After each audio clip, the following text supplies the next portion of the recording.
Terima kasih Tuhan Yesus untuk pagi hari ini. Engkau tibakan kami untuk kami boleh menikmati hadirat Tuhan. Kami boleh memuji Tuhan. Dan pada akhirnya kami ingin mendengarkan bagian daripada suara Tuhan yang ingin Tuhan sampaikan kepada kami. Biarlah Tuhan berikan setiap kami hati yang lembut, hati yang mau menerima apa yang Tuhan mau katakan. Dan biarlah Tuhan, sepulangnya kami dari tempat ini, kami tidak pulang percuma, tetapi kami boleh menerima berkat yang daripada Tuhan. Terima kasih Tuhan, kami serahkan hamba-Mu yang akan menyampaikan berita kebenaran firman-Mu. Hamba yang lemah, yang tidak ada apa-apanya Tuhan. Kami memohon urapan kuasa Roh Kudus-Mu mengurapi lidah bibirnya, supaya apa yang boleh disampaikan adalah berasal daripada Tuhan, untuk boleh disampaikan. Terima kasih Tuhan, kami siap ingin mendengarkan firman-Mu. Biarlah Engkau Tuhan yang berkata-kata. Di dalam nama Tuhan Yesus, Tuhan dan Juru Selamat kami yang hidup. Haleluya. Amin. Salam, selamat pagi Bapak Ibu yang dikasihi Tuhan. Pagi ini saya diberikan kesempatan untuk menyampaikan satu berita firman Tuhan yang saya ambil judul tentang revolusi kasih Kristus.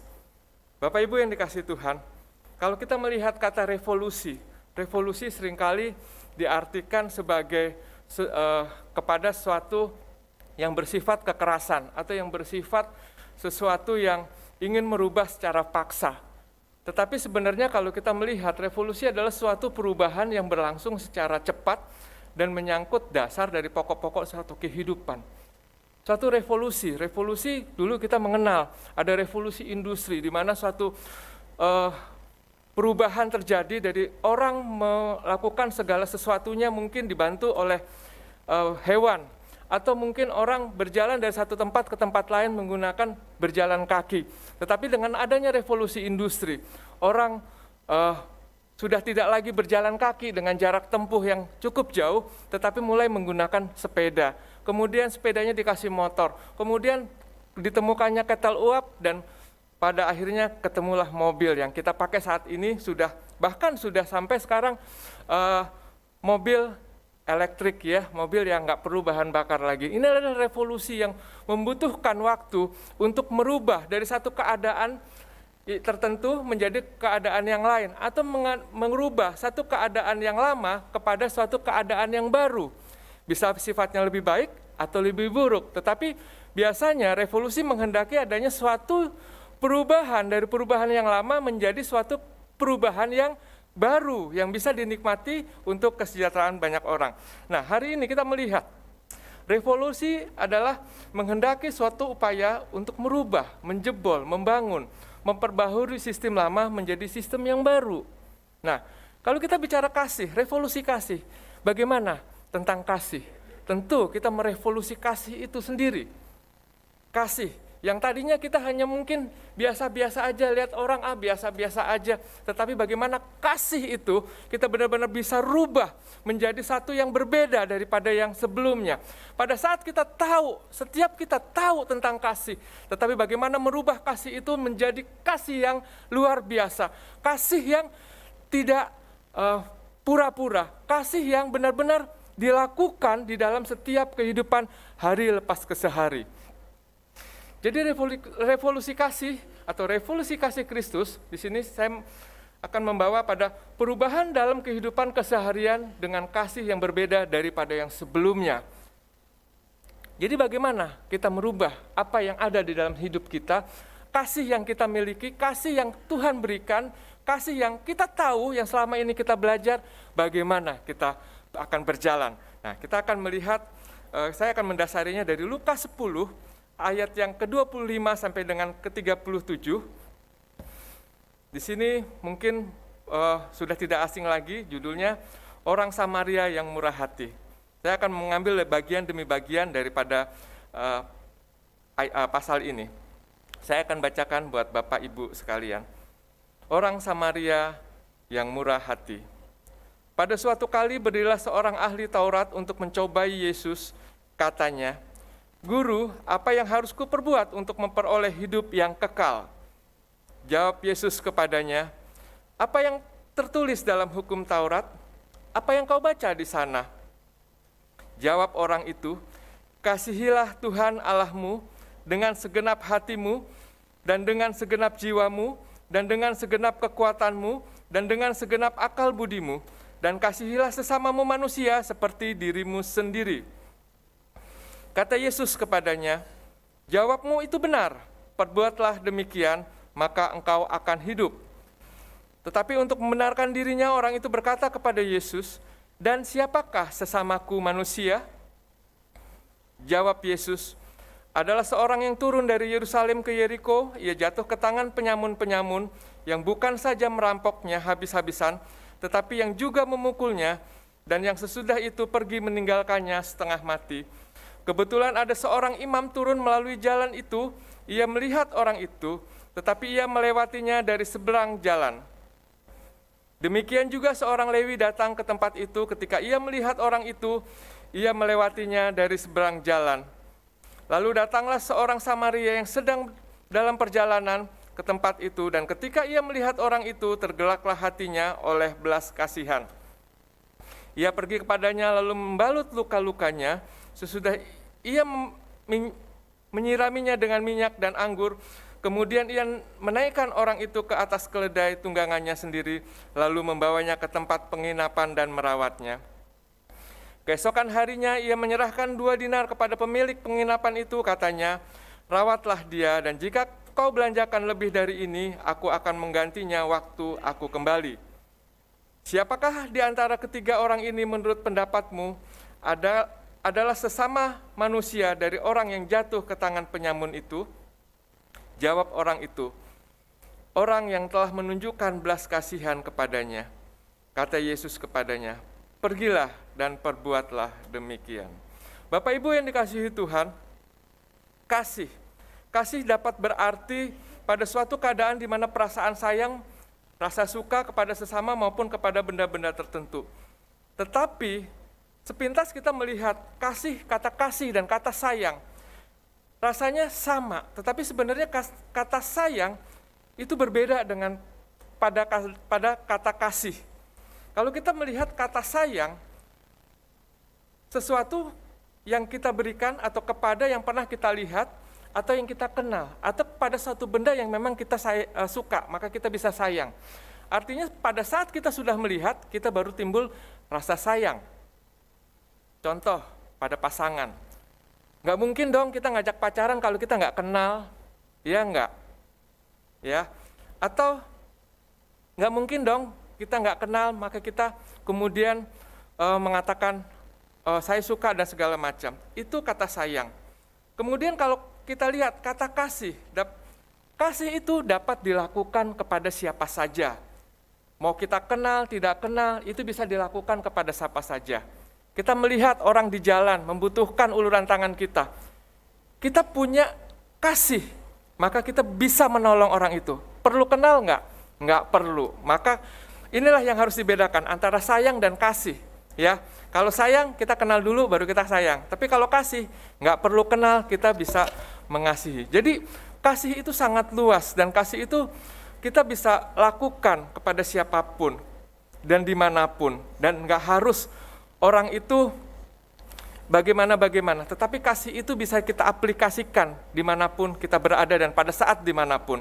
Nah, pada bagian hari ini, bagian yang pertama kita akan melihat dari Lukas pasal 10 ayat 25 sampai dengan yang ke-29. Di sini kita akan melihat bahwa Tuhan Yesus bertemu dengan ahli Taurat, dan di sini dikatakan bahwa, Guru, apa yang aku harus perbuat supaya aku dapat hidup kekal? Ya, apa yang harus aku perbuat? Nah, di sini Tuhan Yesus diuji. Tetapi sebenarnya kalau kita melihat lagi kata menguji dalam bahasa Yunani, di sini kita melihat bahwa dia belum tentu bahwa menguji itu berpikir jahat atau berpikir tidak baik, ya, atau berpikir kejam. Tetapi mungkin dari ketidaktahuan atau dia tahu, tetapi dia tidak yakin, sehingga dia mau menguji Tuhan Yesus. Dia katakan, Guru, apa yang harus kuperbuat? Dan pertanyaan ini diterima oleh Tuhan Yesus, dan dijawabnya dengan satu pertanyaan lagi. apa yang tertulis di dalam hukum Taurat? Tuhan Yesus membalikan ini. Kalau kita pikir-pikir lagi, seorang ahli Taurat pasti dia tahu dari ujung sampai ujung karena dia selalu menggali apa yang Tuhan berikan, apa yang menjadi hukum-hukum pada saat itu. Ya, jadi Tuhan Yesus mengembalikan itu, apa yang kau baca, apa yang kau gali, apa yang kamu tahu dari itu semuanya. Nah, tentang hidup kekal, seringkali kita bicara hidup kekal. Hidup kekal adalah hidup pada masa yang akan datang, pada satu kekekalan, nggak ada habisnya. Nah, di situ orang membayangkan bahwa kita akan hidup selamanya. Tetapi kita melihat bahwa hidup ini adalah kekal, tinggal bagaimana kita menyikapinya. Kualitas hidupnya, kualitas hidup kita yang kepada kehidupan kekal. Kalau kualitas hidup kita yang saat ini tidak baik, maka kita akan memprediksi satu hari nanti pada saat Tuhan panggil kita seperti apa di sana. Kalau kita hidup kekal, pada saat kita di neraka itu juga suatu kekalan, hukuman kekal, sama-sama kekal. Tetapi di sini yang dimaksud adalah hidup kekal adalah hidup dengan penuh kualitas, hidup bersama-sama dengan Tuhan pada saat nanti, pada saat sesudah kehidupan yang kita hidupi saat ini. Nah, bagaimana kehidupan kita, kualitas hidup kita? Apakah kita mau berjalan begitu aja? Apakah kita mau memperbaiki atau mau berjalan dengan kualitas yang baik yang Tuhan mau di dalam setiap kehidupan kita? Nah, di sini Tuhan Yesus mengembalikan dengan pertanyaan itu dan para ahli Taurat ini langsung mengatakannya dengan sangat detail, sangat baik dan bagus. Dia katakan, kasihilah Tuhan Allahmu dengan segenap hatimu, dengan segenap jiwamu, dan dengan segenap kekuatanmu, dan dengan segenap akal budimu, dan kasihilah sesamamu manusia seperti dirimu sendiri. Dia mengatakan dengan jelas, satu bagian bahwa untuk hidup kekal, untuk bisa hidup kekal, harus mengasihi Tuhan Allah dengan segenap hati, segenap jiwa, dengan kekuatan dan akal budi. Pertanyaannya adalah, apakah kita bisa melakukan itu dengan sempurna? Nah, itulah dia, bahwa pada saat kita mengasihi Tuhan, kita harus benar-benar fokus mengasihi seperti bagaimana kita mengasihi seharusnya. Jadi, mengasihi Tuhan bukan, ya saya mengasihi Tuhan. Buktinya, saya ke gereja, saya beribadah, saya melayani. Itu bentuk yang memang kita pertontonkan, kita perlihatkan. Tetapi apakah dalam hati kita benar-benar kita melayani dengan segenap hati? Kita melihat di sini jawaban Tuhan Yesus agak nyindir-nyindir kepada ahli Taurat yang ahli menafsirkan tersebut. Apa yang kamu tahu? Dan ini jawabannya. Dan ahli Taurat ini menjawab dengan baik, dengan di sini saya membagi menjadi dua, mengasihi Tuhan dan mengasihi sesama.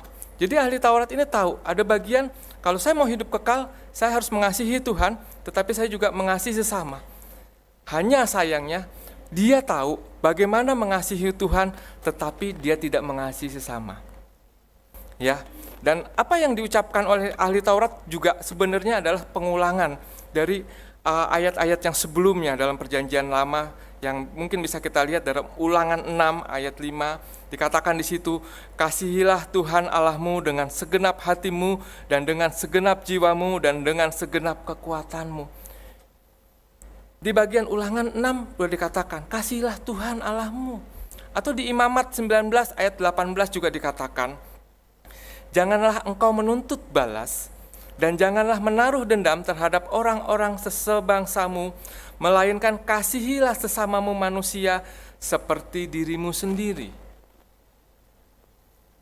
Ahli Taurat sangat mengerti dalam hal ini, sangat tahu persis bahwa hukum Taurat menuntut pengabdian yang total kepada Allah juga kepada manusia. Tetapi apakah dia sudah melakukan suatu menjalankan tuntutan bahwa mengikut Tuhan atau mengerti akan hukum Taurat ini, mengabdi total dan berjalan sesuai dengan firman Tuhan. Kalau kita perhatikan di sini, dia hanya berjalan kepada bagian yang pertama. Kasihilah Tuhan Allahmu. Mengapa begitu? Pada bagian berikutnya kita lihat bahwa dia mengalihkan sesuatu pembicaraan kepada Tuhan Yesus. Dialihkan, dia katakan lagi, dan siapakah sesamaku manusia? Mungkin bagi dia, saya sudah menjalankan apa yang Tuhan mau, mengasihi Tuhan Allah. Secara otomatis menjalankan aku mengasihi manusia, sesamaku manusia. Belum tentu. Ya, banyak anak-anak Tuhan di gereja bilangnya melayani, mengasihi Tuhan, tetapi di luar menyakiti hati orang.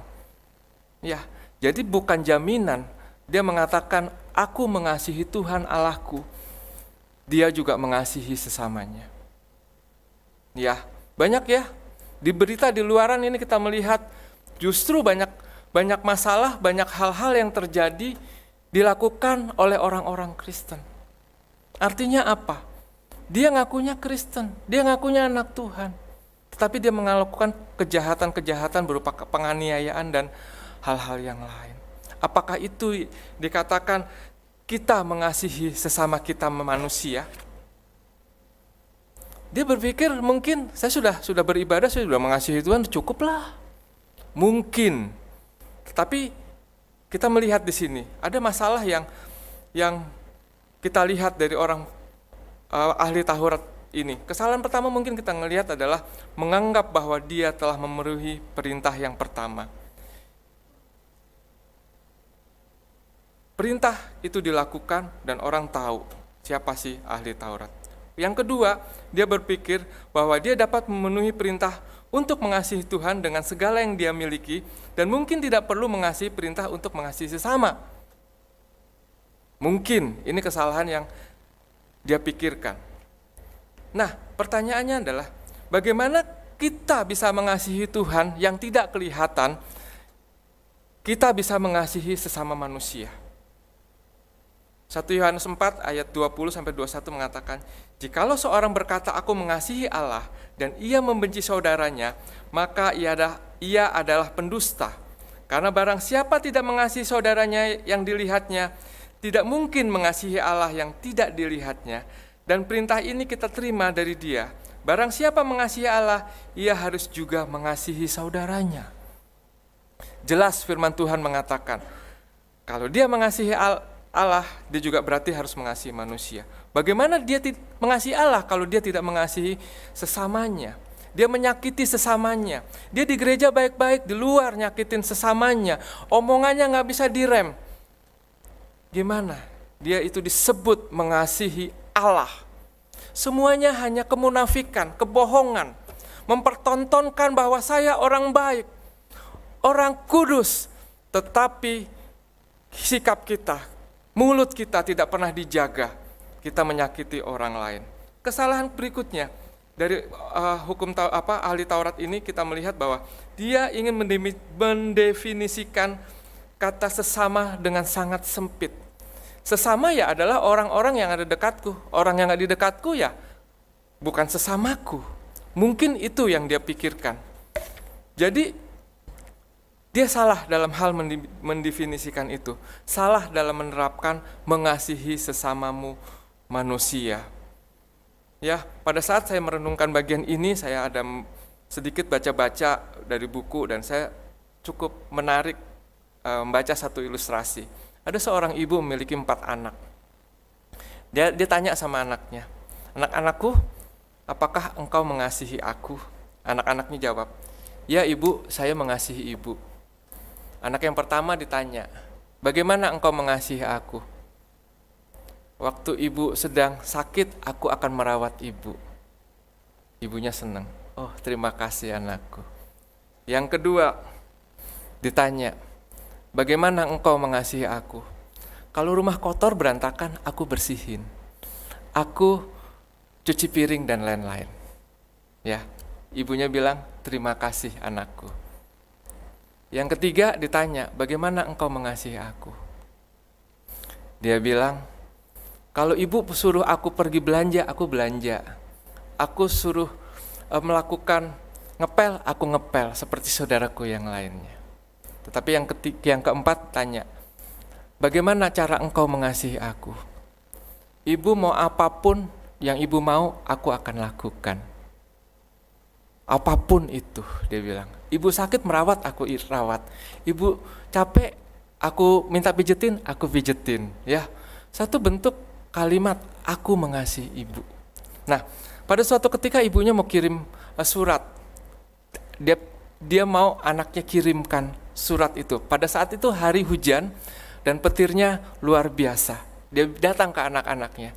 Anakku, siapa yang mau tolong ibu untuk kirimkan surat ini? Anak-anaknya bilang, aduh ibu aku lagi sibuk, ini aku banyak tugas di sekolah. Yang satu bilang, aduh bu ini PR-nya nih belum selesai. Yang satu bilang, aduh bu aku capek, baru selesai. Tetapi anak yang pertama, yang keempat sudah bersiap dengan jas hujan. Dia dengan sepatu bootnya dan dia katakan kepada ibunya, ibu mana suratnya, aku kirim. Dan ibunya berkata, kamu gak takut hujan-hujan, banyak petir? Tidak ibu, karena aku mengasihi ibu.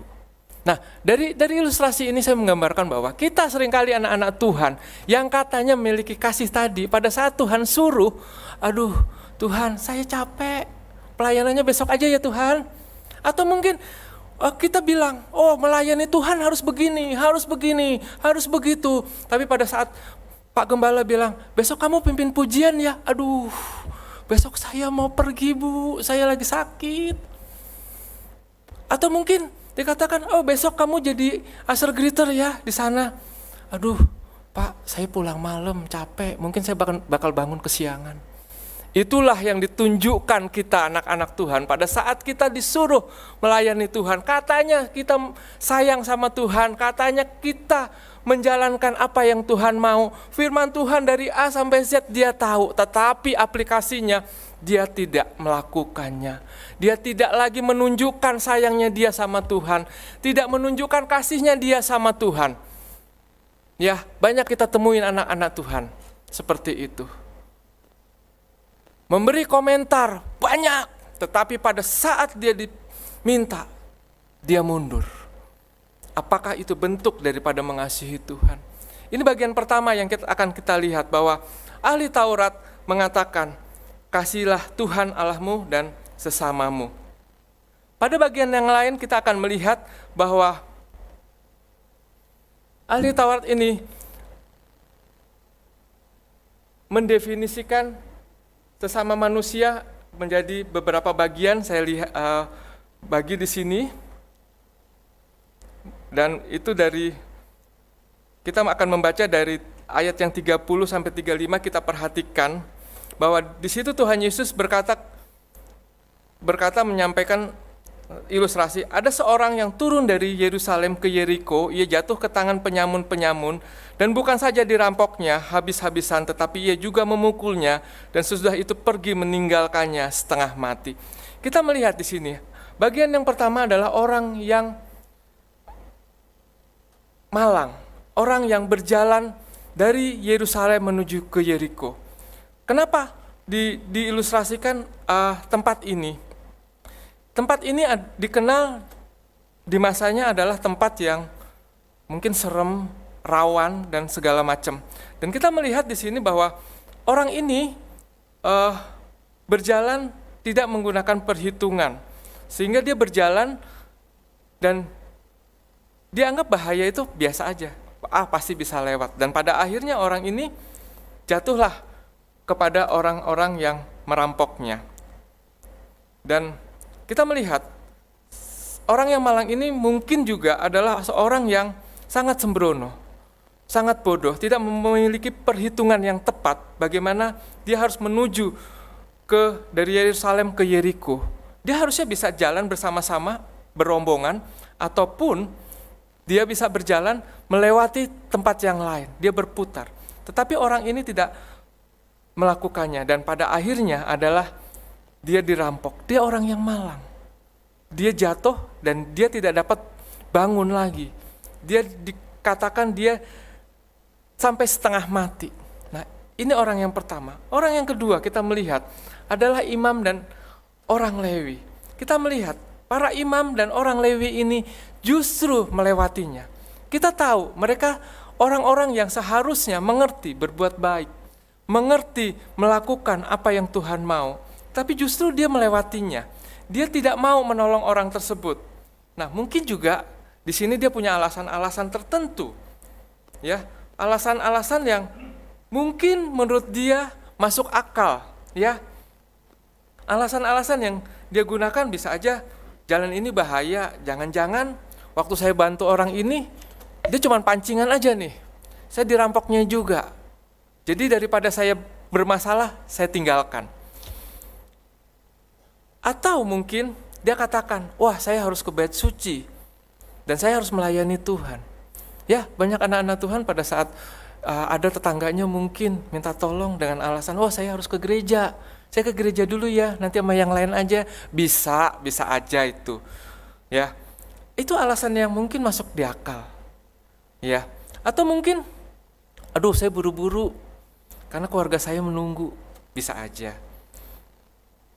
Atau mungkin saya harus melayani, saya sudah pakai jubah yang bagus. Kalau saya kena nodah darah, berarti saya nggak bisa melayani. Waktu kita pergi mau melayani, aduh baju saya kotor, aduh jadi saya nggak bisa melayani. Itu satu alasan-alasan yang bisa diungkapkan. Sehingga dia bisa melewati orang itu dan kemudian dia tidak menolongnya. Ini bagian alasan-alasan yang mungkin bisa dilakukan dan rasanya masuk akal. Ya atau tidak. Dan seringkali kita pun juga melakukan itu. Membuat alasan yang masuk akal sehingga kita bisa berlari untuk tidak mengasihi sesama kita. Alasannya banyak, ya, sehingga tidak mengasihi orang lain. Yang selanjutnya, orang yang ketiga adalah orang Samaria. Siapakah orang Samaria yang diceritakan Tuhan Yesus di sini? Orang Samaria datang dan menghampiri orang yang terkapar tadi. Dia menolong, membasuh dengan anggur, dia kemudian menaikkan korbannya di atas keledai dan membawanya ke tempat persinggahan. Dia memberi dari apa yang dia punya. Ya, bahkan dia berkorban dari apa yang dia punya. Waktu dia ada di penginapan, dia kasih uang di sana, dia berikan dan dia akan kembali kalau dirasa uangnya kurang. Ya, dia kasih anggur, dia segala macam. Nah, siapakah orang Samaria ini dalam cerita ini? Orang Samaria, orang yang dikenal dibenci oleh banyak orang. Orang yang banyak berbuat dosa, orang yang jelek di pandangan orang, jelek di pandangan manusia di bangsanya. Tetapi dia dipakai Tuhan untuk menolong orang ini. Nah, dalam ilustrasi ini, jika bukan orang Samaria yang diilustrasikan oleh Tuhan Yesus, mungkin ceritanya akan berbeda. Ceritanya akan bahwa, oh itulah bangsaku. Orang Samaria bukan orang apa-apa. Tetapi justru orang-orang yang mengenal Tuhan, orang-orang yang diajarkan kebaikan sama Tuhan, dijadikan contoh yang tidak baik. Tetapi orang yang tidak baik dijadikan contoh yang baik. Ya, jadi orang Samaria adalah orang yang tidak baik, dijadikan contoh yang baik oleh Tuhan Yesus. Di sini kita melihat definisi sesama manusia. Dan Tuhan Yesus mendefinisikan ini kepada ahli Taurat. Dan kemudian disampaikan kepada ahli Taurat, siapakah di antara ketiga orang ini yang menurut pendapatmu adalah sesama manusia? Kita melihat di sini bahwa definisinya Tuhan Yesus tanyakan kembali, siapakah sesamamu manusia? Dan kemudian dijawab oleh ahli Taurat, orang yang telah menunjukkan belas kasihan kepadanya. Kita melihat bahwa kasih ditunjukkan kepada siapa saja yang tidak dikenal. Orang Samaria ini menunjukkan kasihnya kepada orang di jalan yang tidak dikenal. Padahal kita tahu orang Taurat sangat mengerti apa yang Tuhan ajarkan. Lalu dengan sederhana Tuhan Yesus mengatakan, pergi dan perbuatlah demikian. Pergi dan perbuatlah demikian. Dan Tuhan Yesus mau kepada kita juga. Pada saat kita tahu saudara kita membutuhkan, pada saat kita tahu saudara kita memerlukan topangan, memerlukan ururan, memerlukan doa-doa kita, Dia mau kita pergi dan berbuat mengasihi akan sesama kita. Surgen mengatakan di sini, ketika kita melihat orang yang tidak bersalah menderita sebagai akibat dari dosa orang lain, belas kasihan kita seharusnya tergugah. Dari cerita ini seharusnya kita tergugah, merubah, merevolusi kasih kita untuk bukan hanya tahu, mengerti, tetapi melaksanakan kasih itu dengan baik. Seperti yang Tuhan Yesus sudah ilustrasikan ini, lakukan. Bukan hanya menunjukkan, tetapi memberikan dari apa yang kita punya. Ya, barang mungkin yang kita punya, uang yang kita punya, berikan kepada sesama kita. Itulah bentuk kasih yang Tuhan ajarkan. Mengapa begitu? Karena Tuhan juga sudah melakukan itu lebih dulu kepada kita. Ya, seperti Filipi 2 ayat 5-8 mengatakan, hendaklah kamu dalam hidupmu bersama menaruh pikiran dan perasaan yang terdapat juga di dalam Kristus Yesus, yang walaupun dalam rupa Allah tidak menganggap kesetaraan dengan Allah itu sebagai milik yang harus dipertahankan, melainkan telah mengosongkan dirinya sendiri dan mengambil rupa seorang hamba menjadi sama dengan manusia. Dan dalam keadaan sebagai manusia, ia telah merendahkan dirinya dan taat sampai mati, bahkan sampai mati di kayu salib. Inilah yang Tuhan Yesus berikan. Dia mengorbankan yang tidak main-main. Dia mengorbankan dirinya. Dia mengorbankan nyawanya. Untuk apa? Untuk menebus kita.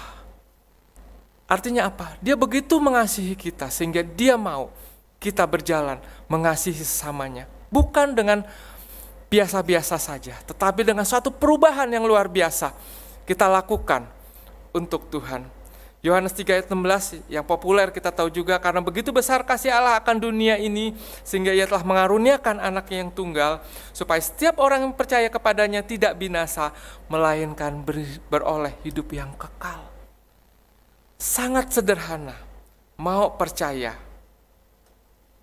maka dia akan selamat dan dia akan hidup kekal. Ya. Karena kasih Allah maka kita akan hidup kekal.